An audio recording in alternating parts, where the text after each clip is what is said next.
Welcome back to the deep dive. Today, we're going to be looking at something pretty interesting. We're going to be exploring the connection between self-improvement and fantasy. Ooh, that's a good one. Yeah, so we've got James Clear's Atomic Habits, which is like the practical guide to building better habits. Mm. And then we've also got Sarah J. Maas's House of Sky and Breath, which is like this awesome fantasy novel full of magic and fae and angels and all sorts of things. Very different genres. Yeah, and you're probably thinking like, how could those two things even possibly connect? Yeah. Can a fantasy novel actually like give us advice on how to improve ourselves in the real world? That's a good question. And that's what we're going to try to find out today. I think it's interesting how both of these sources, even though they are so different, like you said, different genres, totally different worlds, but they both touch on these themes of personal growth and making choices and how the people around us really shape who we are. I mean, those are things we deal with every single day, whether we're like trying to break a bad habit or, facing down some magical tyrant in a fantasy world. Yeah, that's so true. And in Atomic Habits, James Clear actually starts off by telling his own story, Mm-hmm. which I thought was really interesting. Mm-hmm. He wasn't always like this, you know, super successful author and speaker guy. Yeah. He was actually like a pretty average baseball player. Hmm.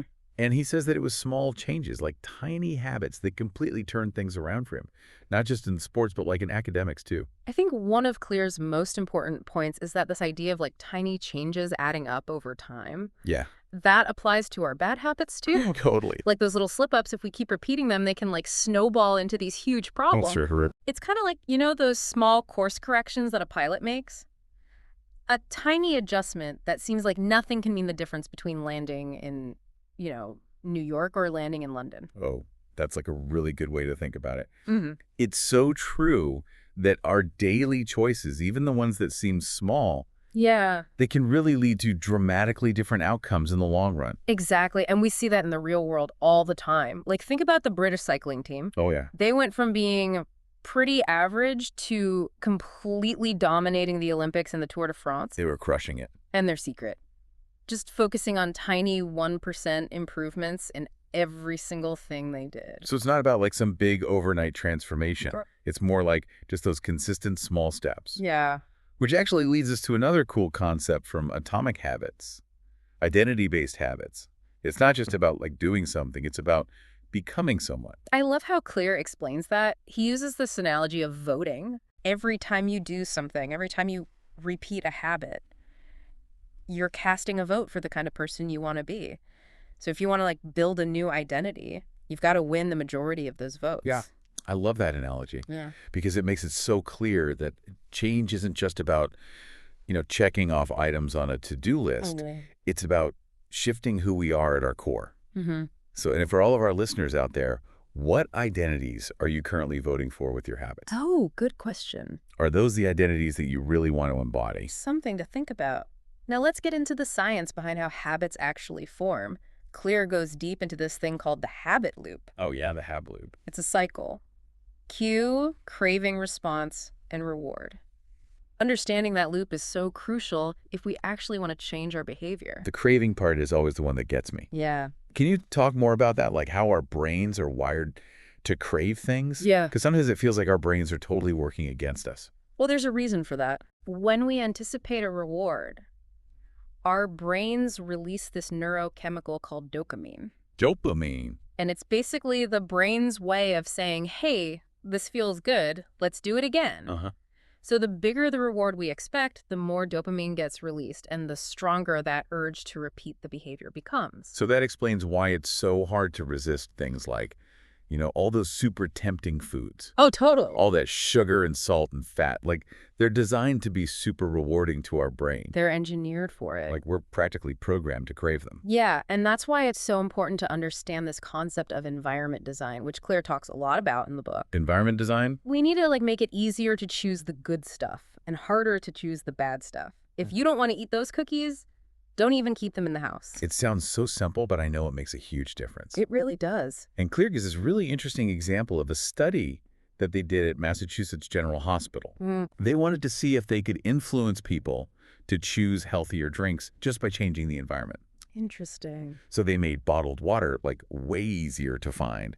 They put it in more places. They even added these baskets of water near the cash registers. Smart. And guess what happened? What?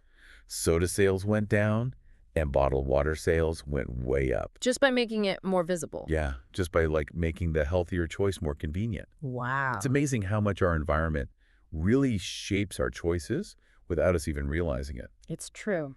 It's a good reminder that sometimes it's not even about willpower, it's more about strategy. Yeah. But now let's shift gears a little bit and enter the world of House of Sky and Breath. Okay.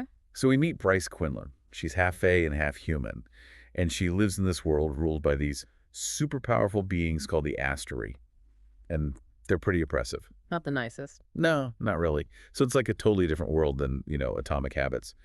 But the themes start to overlap in some really interesting ways. One of the things Sarah J. Maas does really well is show how her characters are shaped by their choices and habits. Even in this crazy, fantastical world, they face temptations and setbacks and struggles, just like we do in real life.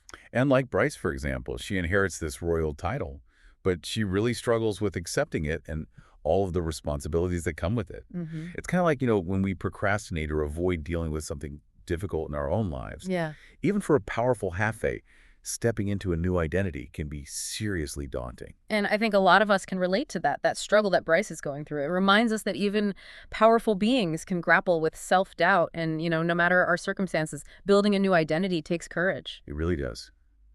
Welcome back to the Deep Dive. We're getting into some pretty cool stuff here, exploring these unexpected connections between Atomic Habits and House of Sky and Breath. We've talked about how small changes can add up over time and how our identities and the people around us can really influence what we do.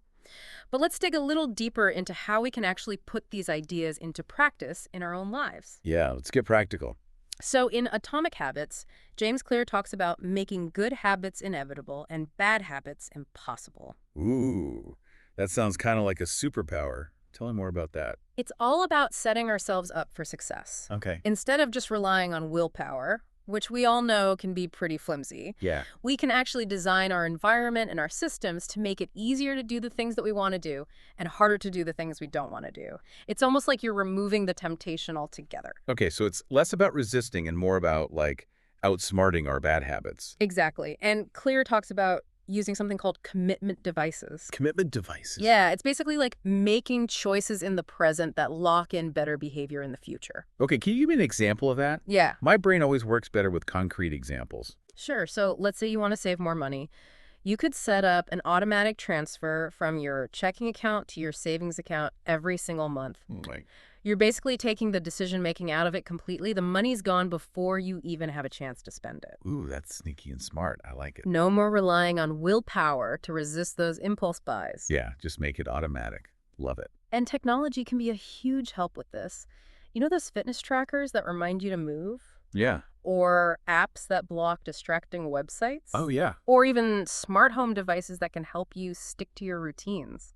It's funny because we often think of technology as being like the enemy of good habits. But it can actually be a really powerful tool if we use it intentionally. Totally. It's like having a whole team of tiny robots cheering us on and keeping us on track. I love that. And No. while we're talking about making things easier, Clear also talks about making our good habits more satisfying.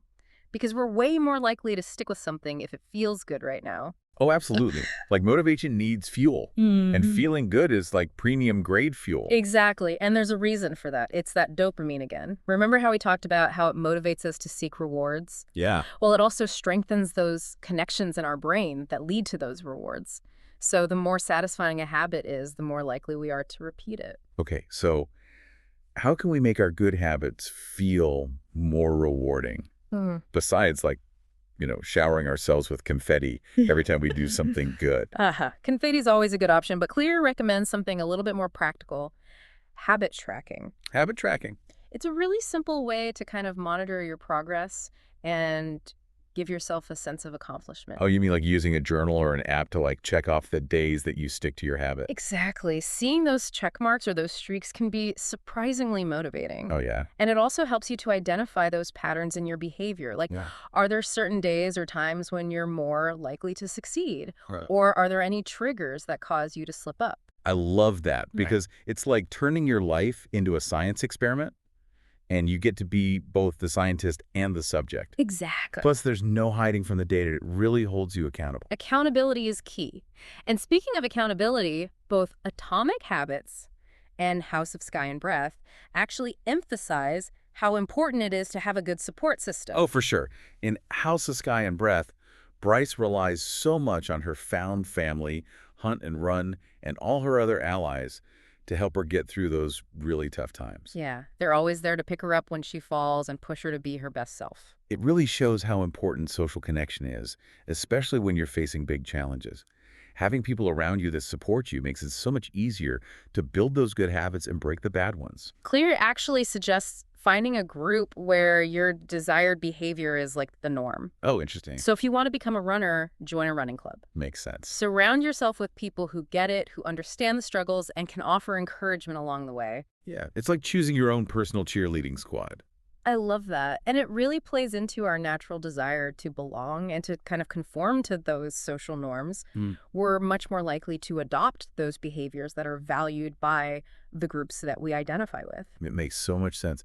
So we can kind of use that to our advantage, right? Right. Instead of fighting against that social influence, we can actually use it to propel us forward. Yeah.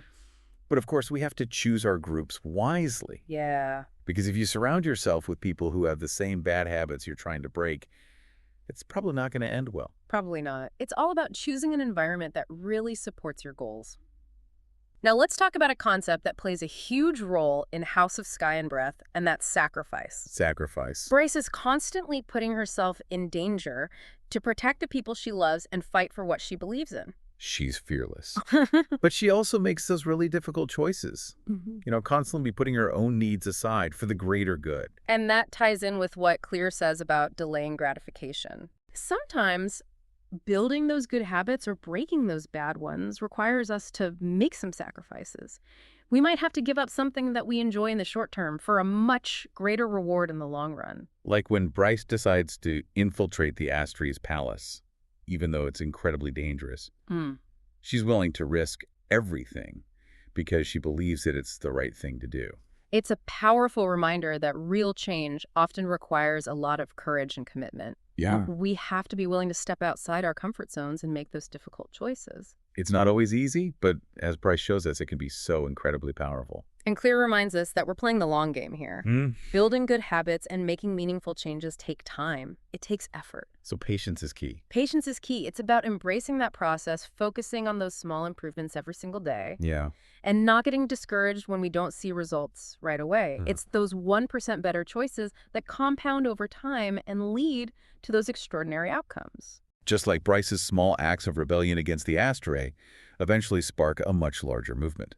One small act of courage inspires another and another until it becomes something much bigger than herself. Exactly. Both Atomic Habits and House of Sky and Breath really show us that real change, whether in our personal lives or on a larger scale, is a journey. It's not a destination. It's about showing up consistently, making those small but meaningful choices, and never ever giving up on the person that we want to become. And sometimes it's about facing our fears head on and fighting for something bigger than ourselves. That's right.